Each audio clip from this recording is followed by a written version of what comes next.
Olá, queridos estudantes da EJA. Estão bem? Espero que sim. Eu sou o professor Juliano e, como vocês sabem, quando apareço por aqui é porque temos uma aula de Geografia. Vamos iniciar nossa aula? Para começar, eu gostaria de ler uma mensagem.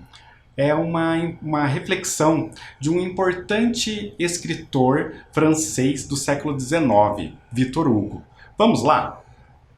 É triste pensar que a natureza fala e que o gênero humano não a ouve. Interessante essa reflexão do Victor Hugo, não é mesmo? Vejam, ele está nos fazendo pensar sobre como que a natureza se comunica conosco e, em algumas vezes, nós, seres humanos, não a respondemos de acordo. Por quê? Existem diversas situações em que podemos perceber a natureza se manifestando. Vejam lá, nós temos aí poluição do ar, poluição atmosférica, a poluição dos solos, das águas, queimadas, desmatamentos. Será que tudo isso que acontece ao nosso redor não seriam formas de manifestação da natureza tentando nos alertar sobre algum tipo de problema? É importante pensar sobre isso, não é mesmo, pessoal?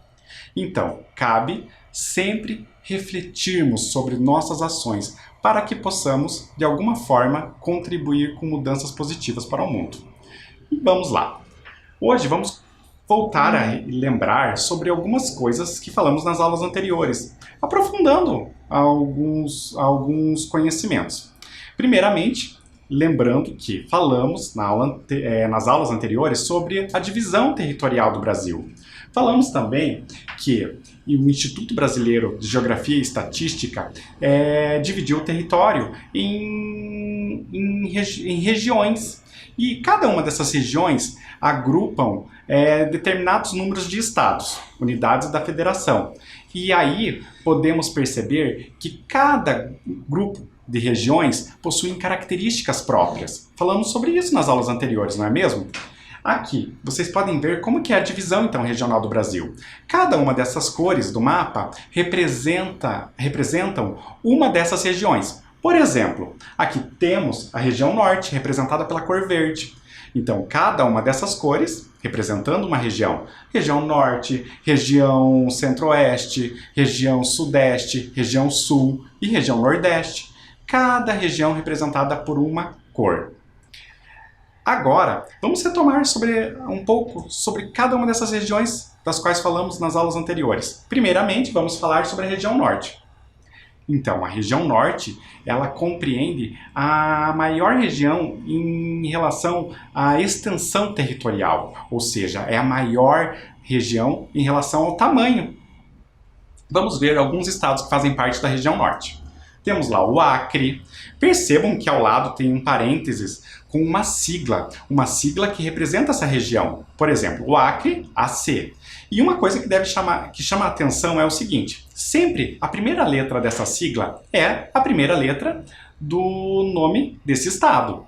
E a segunda letra é uma letra que chama muito a atenção foneticamente. É o som dessa letra que chama a atenção na palavra. Então, olha lá, Acre chama bastante atenção a letra C, após a letra inicial A.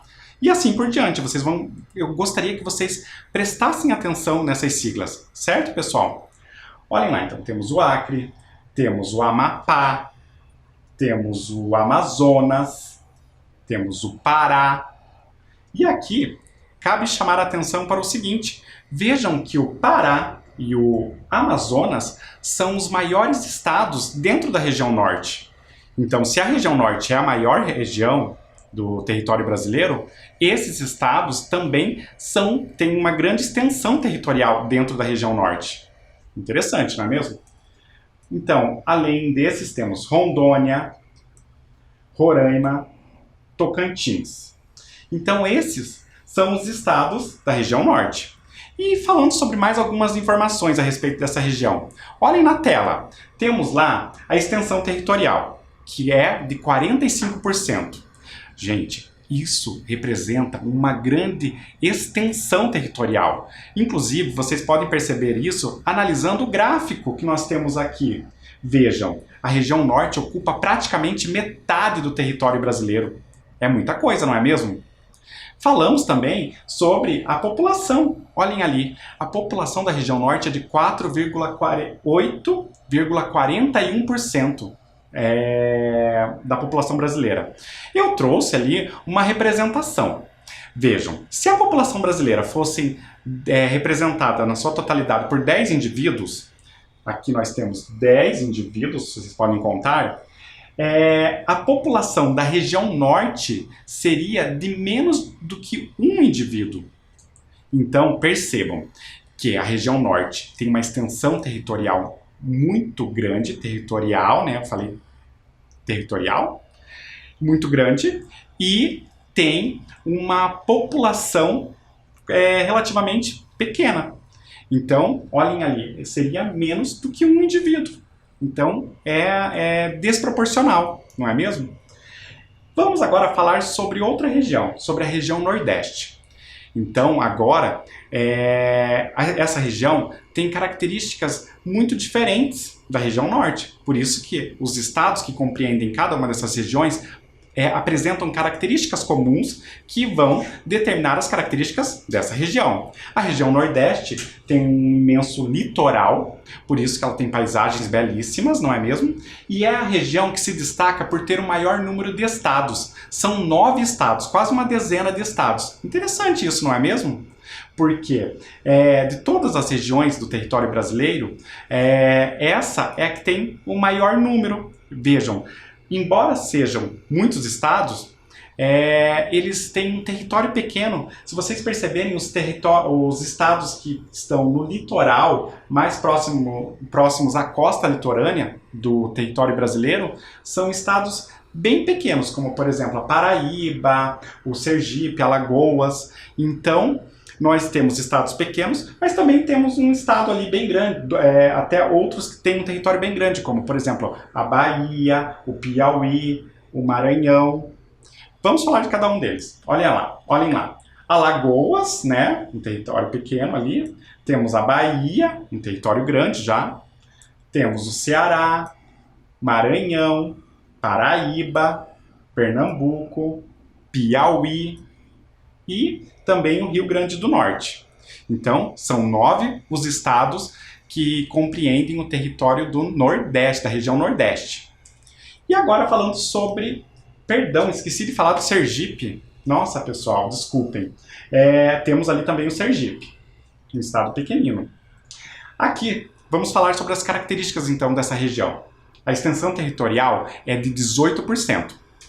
Já não é tão extensa, essa região não é tão extensa quanto a região norte. Mas vejam que a população é um pouco maior. Aqui, se eu fosse pensar, é de 27,79%. Se eu fosse pensar naquela organização ali, pensando na totalidade de habitantes do território nacional, eu vejo ali que eu tenho 2 indivíduos, mais do que a metade de outro, que representam essa região. Então, é uma população um pouco maior. Mesmo tendo um território que não é tão grande quanto a região norte, a população ela é mais elevada, não é mesmo? E agora falando sobre a região centro-oeste. Região centro-oeste que chama a atenção justamente por ser o celeiro, né, do Brasil. O que quer dizer isso? Celeiro, então, é a região que tem, porque é muito produtora, né, de produtos na agricultura. Ela é muito bem desenvolvida na agricultura. Vamos falar sobre os estados da região centro-oeste. Temos lá o Distrito Federal. O Distrito Federal, que tem uma particularidade, é o lugar onde está a capital do Brasil. E não é um estado. O Distrito Federal, ele tem essa peculiaridade. Embora ele tenha um status, né, de uma unidade da federação, não é um estado do território brasileiro. E os estados que compreendem a região centro-oeste são, além do Distrito Federal, depois do Distrito Federal temos Goiás, Mato Grosso e Mato Grosso do Sul. Percebam que chama atenção o fato de que esses 2 estados têm um nome muito parecido, não é mesmo? Isso se dá porque, há um tempo atrás, o Mato Grosso do Sul pertencia ao território do Mato Grosso. Então, em determinado momento, esses estados foram desmembrados e formaram 2 estados. E falando sobre as características, então, da região Centro-Oeste. Vamos lá? Vejam, a extensão territorial da região Centro-Oeste não é tão grande quanto a região Norte, mas é de 19%, é um número considerável. Vejam ali no gráfico o quanto que vocês podem perceber da extensão desse território. Olhem ali a cor destacada dentro do gráfico. Aquilo ali compreende a extensão do território dessa região. E pensando na população, nós temos lá 7,44% da população do território brasileiro. Vocês acham isso muito? Vejam ali. Nós temos ali um desenho representando. Se o total da população seriam esses 10 indivíduos que vocês podem perceber aí na tela, então menos do que o que seria um indivíduo é o que compreende a população da região Centro-Oeste. Então, nós temos ali uma grande, um território até não tão pequeno, mas ocupado por uma pequena população, certo? Continuando, a região Sudeste, essa região que é muito desenvolvida e tem ali alguns estados e todos com as mesmas características, um grande potencial industrial, comercial. Vamos ver ali, ó, quais são os estados da região Centro-Oeste. Temos o Espírito Santo, temos Minas Gerais. Vamos prestando atenção nas siglas de cada um desses estados. Temos Rio de Janeiro e temos também São Paulo. Então são 4 estados que compreendem a região Sudeste. E aqui as características. Então, a extensão territorial da região Sudeste é de 11%. Vocês acham muito? Percebam que no gráfico, a cor verde ali, ela representa, então, a extensão do território da região Sudeste. Vejam, se você for pensar que toda aquela esfera é o território brasileiro, somente aquela cor verde, se fosse pensar que aquilo ali fosse uma pizza, aquela cor verde representa ali talvez menos que um pedaço de pizza. Então é uma região que tem um território até não tão grande, não é tão extenso, não é mesmo? E falando da população, lembrem lá, se a totalidade de indivíduos que estão representados ali naquele desenho formam a população de todo o território brasileiro, na região Sudeste temos 4 indivíduos pintados ali com a cor escura. Então, é uma grande população, porque já é quase a metade da população de todo o território nacional. Então, a região Sudeste tem uma grande população, não é mesmo? E agora, falando sobre a região Sul, que é a região onde vivemos, não é mesmo? Ela tem 3 estados, e vocês devem já saber quais são esses estados. Vamos lá lembrar? Temos lá o Paraná, o estado que vivemos, não é mesmo? Temos também o Rio Grande do Sul, e aí fica fácil de saber que o Rio Grande do Sul está na região Sul, né? Ele tem no próprio nome a palavra Sul, e Santa Catarina. Então esses são os estados que formam a região Sul. E agora, vamos falar sobre as características aí da região Sul. Tem uma extensão territorial de 7%. Será que é muito? Não é muito, não é mesmo? Assim como a região Sudeste, a região Sul é uma região que ocupa uma pequena parte do território brasileiro. Então, olhem lá no gráfico a representação do que seria esse 7%. Nós também temos ali a população, 14,30%. Será que é muita coisa? Pensando ali na analogia do desenho, nós temos lá 10 indivíduos, né, representando a totalidade do Brasil, e temos ali um indivíduo e mais metade do outro ali. Então, seria um número até relativamente grande, né, para o tamanho do território. Então, vocês conseguiram perceber que o número de habitantes, né, de cada região nem sempre é proporcional ao tamanho. Lembram quando vimos lá a região Norte, que ela tem um território imenso e não tem uma população tão grande. Em compensação, a região Sudeste tem um território que não é considerado tão grande, tem 4 estados em tamanhos não tão com uma grande extensão, e tem uma população gigantesca, quase metade da população do Brasil. É muita coisa. E na região Sul é quase que proporcional, não é mesmo? Agora, continuando, vamos fazer um exercício. Eu quero que vocês separem o caderno de vocês, a caneta, para que nós possamos fazer a resolução desse exercício. Vejam lá, temos um enunciado que pede o seguinte: complete, número 1, complete. Mas complete com o quê? Vocês perceberam que tem um retângulo com a cor azul e algumas palavras dentro? Vamos ver quais são essas palavras. 9, celeiro e norte. Então agora a gente vai ter que pensar sobre essas palavras, porque elas vão ser utilizadas para preencher lacunas dessas frases que vão aparecer abaixo. Por exemplo, lá na letra A região, espaço, é a maior em extensão territorial. E qual região do nosso território brasileiro que é a maior em extensão territorial? É uma das palavras que está dentro do retângulo. Letra B. A região Nordeste é composta por espaço, estados. E aí, qual das palavras lá do retângulo vai caber ali naquele espaço? E por último temos, letra C. A região Centro-Oeste é conhecida como o do Brasil. E agora, a região Centro-Oeste é conhecida como o que do Brasil? Então vocês vão completar com as palavras do retângulo. Eu vou dar um tempinho para que vocês registrem o exercício e já façam a resolução, certo, pessoal?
E aí, conseguiram? Vamos fazer a resolução juntos, caso vocês não tenham conseguido atingir todas as respostas. Vamos lá? Olhem lá. A letra A pede para completar com uma informação ali no retângulo. Qual seria? A região, espaço, é a maior em extensão territorial. Recordam? Falei há pouco sobre a região que tem um território imenso. Qual será? Tem o nome de alguma região no retângulo? Tem a região norte, né? O nome de uma região. Então, ó, olhem como é que vai ficar a resposta. A região norte é a maior em extensão territorial. Lembram que acabamos de falar que a região norte tem 45% do território nacional? É muita coisa, é quase metade de todo o território. E agora, a letra B. A região nordeste é composta por estados. Tem um espaço da palavra estados. O que será que pode encaixar ali? Será que é a palavra 9 ou celeiro? Não ficou difícil, não? Vamos ver? A região nordeste é composta por 9 estados. Lembram que eu acabei de falar há pouco que a região nordeste, o que chama atenção nessa região é que ela tem quase uma dezena de estados, são 9 os estados, e alguns são até com um pequeno território. Legal, não é mesmo? E agora, vamos lá para a letra C. Só sobrou uma palavra. Vamos ver como que vai ficar essa frase. A região centro-oeste é conhecida como o espaço do Brasil, como o celeiro do Brasil. O que será que quer dizer isso? Celeiro, por quê? Naquela região, a produção agrícola é muito efetiva. O que quer dizer isso? Que ocorre uma excelente produção agrícola. A agricultura é muito bem desenvolvida. E a palavra celeiro se dá porque naquele lugar, ela significa o lugar onde são armazenados os produtos, os mantimentos, né? Então, é uma região onde se pode ter um grande estoque de produtos, né, de origem agrícola. Interessante, não é mesmo? E agora eu vou dar um tempinho para que vocês registrem a resposta. Vamos lá?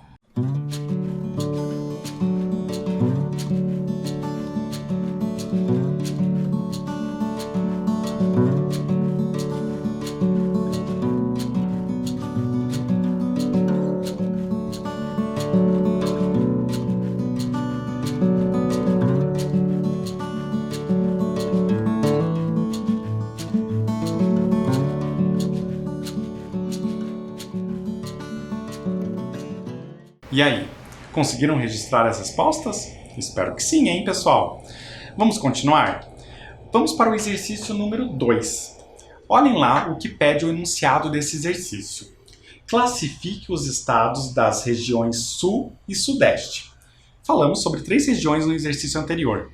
E agora, ainda temos 2 regiões que precisamos ir fazer alguns exercícios para verificar se nós conseguimos perceber quais são os estados que formam essas regiões.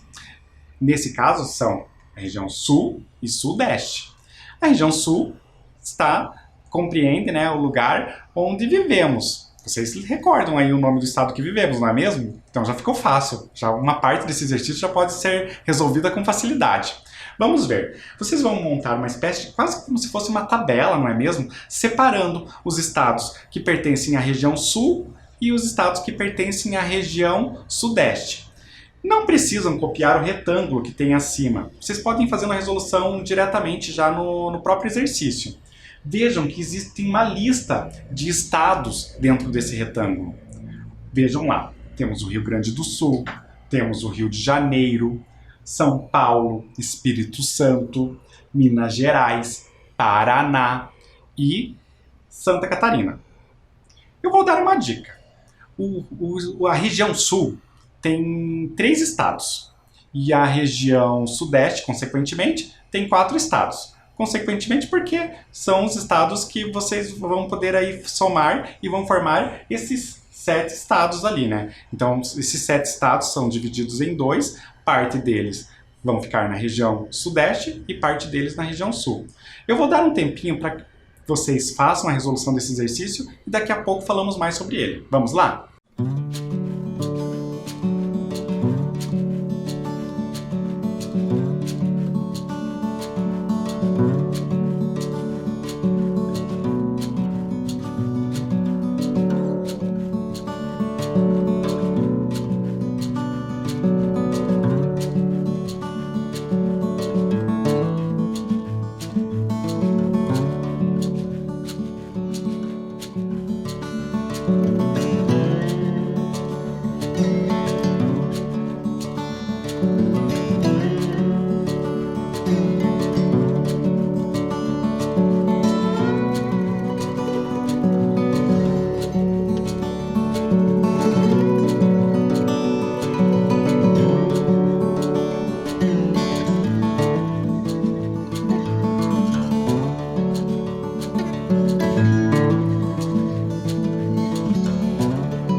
E aí, conseguiram resolver esse exercício? Eu espero que sim, hein?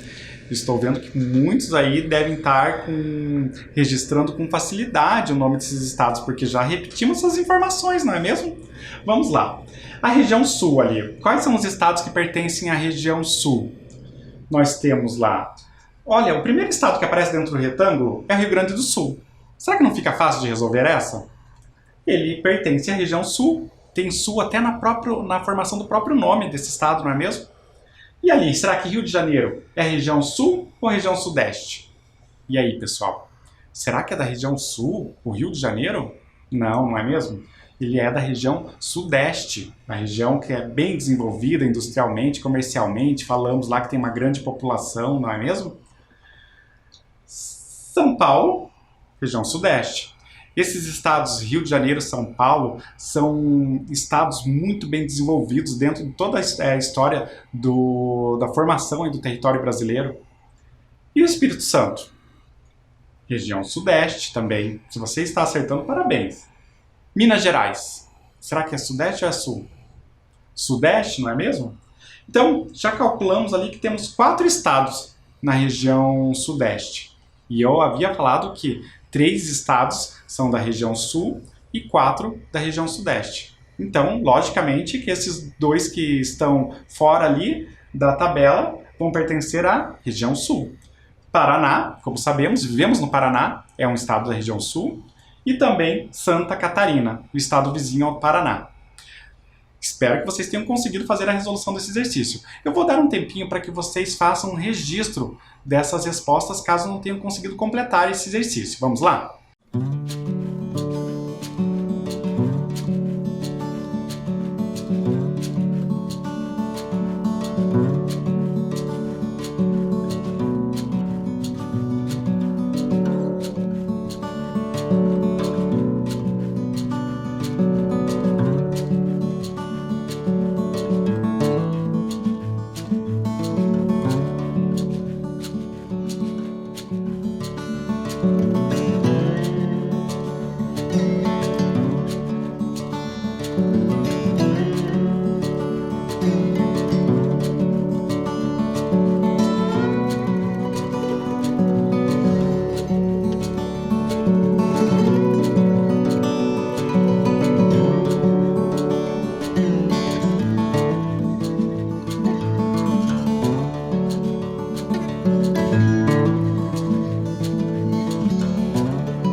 E aí, vamos continuar a nossa aula?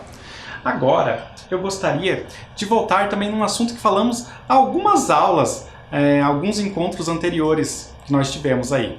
Falamos sobre a formação do território brasileiro e falamos sobre os povos que marcaram a formação desse território, não é mesmo? Lembram que nós havíamos falado que o território brasileiro foi composto lá, primeiramente, pelos brasileiros nativos, né? Os indígenas que já viviam nesse território antes da chegada dos europeus. Os europeus, né, representados pelos portugueses, foram também os formadores aí, né, do território brasileiro. E também, posteriormente, os negros que vieram trazidos da África para trabalhar de maneira forçada também aqui no Brasil. Então essas 3 principais etnias foram as formadoras de todo o território brasileiro. E hoje nós vamos avançar nesse assunto, falando principalmente sobre as terras indígenas. Vamos lá?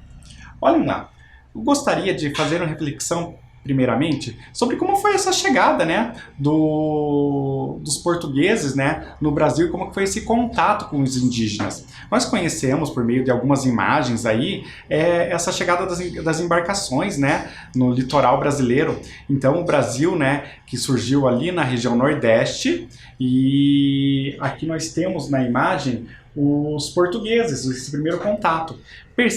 O que chama a atenção é que, num primeiro momento, os europeus que chegaram aqui no Brasil, eles tiveram um contato com os indígenas e, dessa relação, houve um momento em que essa relação foi frutífera, ou seja, ela deu algum tipo de resultado, porque os portugueses ofereceram coisas, né, aos indígenas, e os indígenas, primeiramente, retribuíram trabalhando para eles na extração do pau-brasil, né, que deu inclusive origem ao nome do nosso país, e trabalharam na extração. Só que depois de algum tempo, os indígenas já não estavam tão satisfeitos com essa situação, porque eles tinham um outro ritmo de trabalho, eles viviam pela subsistência, ou seja, eles plantavam para ter o seu alimento e caçavam, não precisavam trabalhar da mesma maneira que os europeus. Então a relação dos indígenas com o trabalho ocorria de uma maneira diferente, certo? E o que aconteceu? Se os indígenas conheciam o território, eles tinham um controle sobre a própria vida. Então conhecer o território permitia com que, se eles não quisessem trabalhar de maneira forçada, eles tinham essa facilidade. E aí se dá um grande problema. Ocorre a escravização desses indígenas. E aí, uma situação muito problemática. Aqui na obra do Debré, lembram desse importante artista aí que marcou a história, né, do Brasil, porque ele representou em suas telas muitos fatos que ocorreram e marcaram a história, né, do nosso país. E ele é um artista francês. Então aqui na obra do Debré, a gente vê ali, ó, olhem o título da obra: Soldados Índios da província de Curitiba escoltando selvagens. Interessante, não é mesmo? Vejam ali como que eram chamados os indígenas, eram chamados como selvagens. Que coisa, né? Isso se dá por algumas situações que a gente vai falar daqui a pouquinho. O censo do IBGE, o censo IBGE de 2010. O que fala o censo? Fala que o número de indígenas presentes no território nacional hoje é de 896.917. É um número que já foi muito maior na época do descobrimento do Brasil. Então, a comunidade, os povos indígenas têm sofrido seriamente e tem sido reduzida nesses últimos anos. E o que significa censo, que falamos há pouco? Olhem lá, censo é uma pesquisa realizada periodicamente para calcular o número de pessoas de um país, de um grupo social, etc. Recenseamento demográfico, o censo escolar, que é um exemplo de censo, né? Então, o censo nada mais é do que uma pesquisa que vai calcular, né, vai chegar a definir um número relativo, por exemplo, à quantidade de pessoas. Então, percebam ali que o censo demonstrou quantos habitantes que se definem como indígenas no território brasileiro. E aqui nós temos os diversos povos que compõem os povos indígenas como um todo no território brasileiro. Vejam como são variados os nomes dessas tribos. Eu vou citar algumas aqui que vocês têm na tela.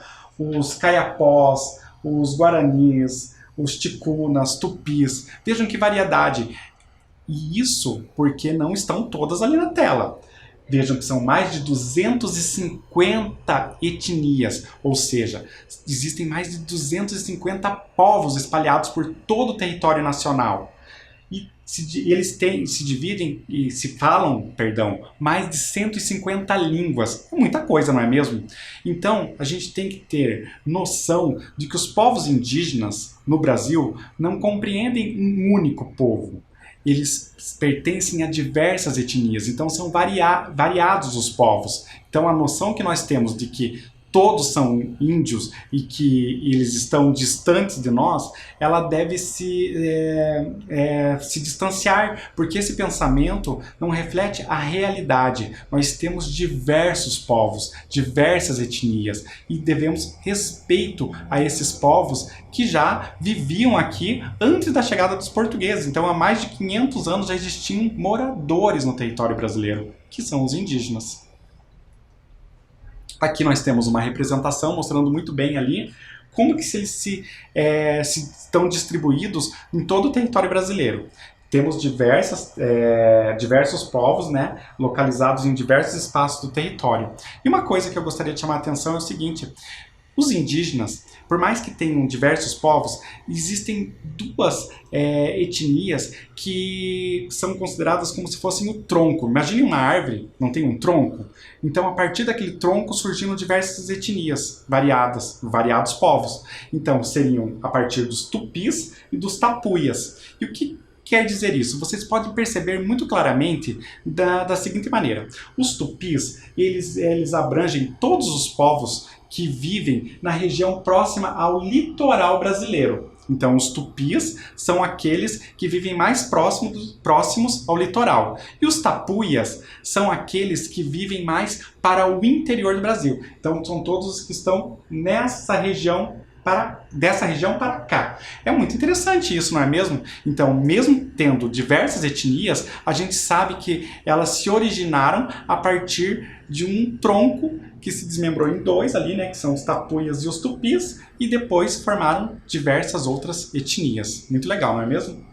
E aqui nós temos, então, aquela representação de como que eles estão localizados em todo o Brasil. E eu aproximei aqui a imagem para vocês verificarem quais são os povos indígenas que vivem no território do nosso estado, do Paraná. Olhem lá, nós temos lá os Guaranis e os Tupiniquins, que estão distribuídos ali no território paranaense. Mas aqui na região sul, né, na região sul como um todo, nós temos ainda os caigangues, os carijós, os guaranis e os charruas. Então existem diversos povos indígenas. Por isso é importante a gente refletir sobre isso, sobre essa grande diversidade. E aqui nós temos um estudo desse importante historiador americano, que é o Stuart Schwartz. Os tupinambás viviam em aldeias com centenas de indivíduos, distribuídos em grandes unidades familiares. Usavam divisões por sexo e idade para definir as responsabilidades e privilégios. Era comum a guerra e a captura de inimigos, para serem finalmente mortos em meio à celebração de um ritual canibalístico. Obviamente, o canibalismo ritual era abominado pelos portugueses e tornou-se a principal justificativa para a escravização dos tupinambás e de outros povos. Então, ali o que aconteceu? A justificativa dos portugueses para escravizar os indígenas era de que eles tinham uma cultura totalmente diferente da deles, porque em alguns rituais eles usavam do canibalismo. Canibalismo, né, que é o ato de consumir a carne de outro ser humano. Então os portugueses não admitiam isso e usaram isso como forma de entender que os indígenas não eram seres humanos, eles tinham comportamentos que se aproximavam dos animais. Só que temos que pensar o seguinte: era uma outra cultura, um povo com costumes diferentes. Então, um erro não iria justificar o outro, não é mesmo, pessoal? E até porque cada cultura tem os seus costumes. E aqui nós temos ali, então, a imagem representando a grande diversidade dos povos indígenas, como eu disse anteriormente. Então, são diversos povos que vivem no território brasileiro, agora em um número reduzido.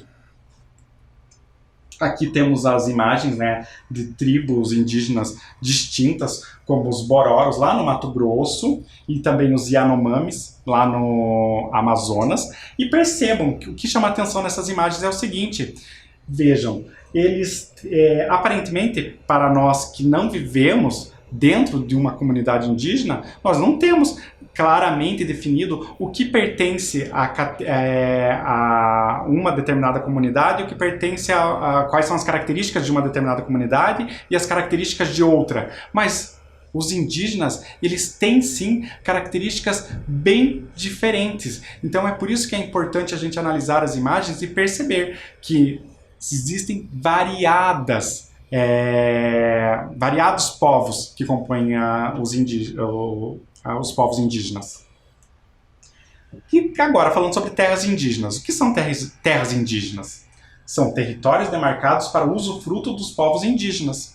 Então, o governo brasileiro percebeu, né, que os indígenas precisam ser preservados, porque eles precisam ter um território para usufruir, né, para sua vida, porque existe uma certa dívida, né, do governo brasileiro para com os indígenas. Então, para que eles tenham esse território preservado, isso precisa estar documentado, e isso ocorreu por meio de lei. Então, o que significa usufruto? Vamos pensar sobre isso? Usufruto é o direito atribuído a alguém que durante determinado tempo pode usufruir e desfrutar de um imóvel que pertence a outra pessoa. Então pense, os indígenas, eles têm o usufruto dessas terras. Isso não significa que eles podem, por exemplo, comercializar, vender. Eles têm que aproveitar essas terras, mas elas pertencem à União, ou seja, pertencem ao Brasil. Então, eles podem utilizar da maneira que lhes convém, mas não podem, por exemplo, comercializar, entenderam? Trocar por dinheiro ou qualquer outra coisa.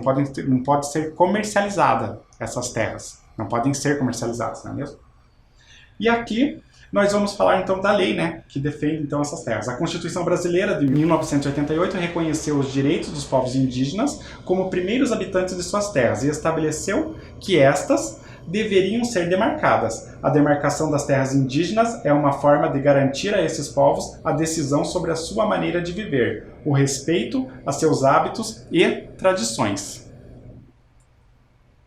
Então aqui nós temos um mapa mostrando ali como que funcionam as divisões das terras indígenas. Olhem lá que interessante. Cada uma dessas esferas mostra os habitantes que formam aquela terra, a terra indígena. Vejam lá, por exemplo, no Amazonas existem mais de 130 mil indígenas. É um número bem elevado, não é mesmo? Então, o Amazonas é um estado da região norte, que é um estado que ocupa quase metade do território, então, logicamente, que ele pode ter um grande número de indígenas, sim. E vejam que, ao mesmo tempo que nós temos locais onde tem um grande número de habitantes, em terras em terras indígenas, há outros lugares com um reduzido número de habitantes. Vejam, essa esfera menor representa os lugares onde há somente 1000 habitantes. E vejam, aqui no Rio de Janeiro, em Goiás e no Sergipe, existem locais com apenas 1000 habitantes. Então é muito interessante isso, não é mesmo? E então, pessoal, por hoje nós vamos nos despedindo. Importante pensar e refletir sobre essa aula é o seguinte: estudamos hoje sobre o respeito aos indígenas e compreendemos um pouco sobre o que são essas terras chamadas terras indígenas, que nada mais são do que lugares destinados à vivência desses povos. Iremos continuar falando sobre esse assunto, tá bom, pessoal? Até o nosso próximo encontro. Tchau!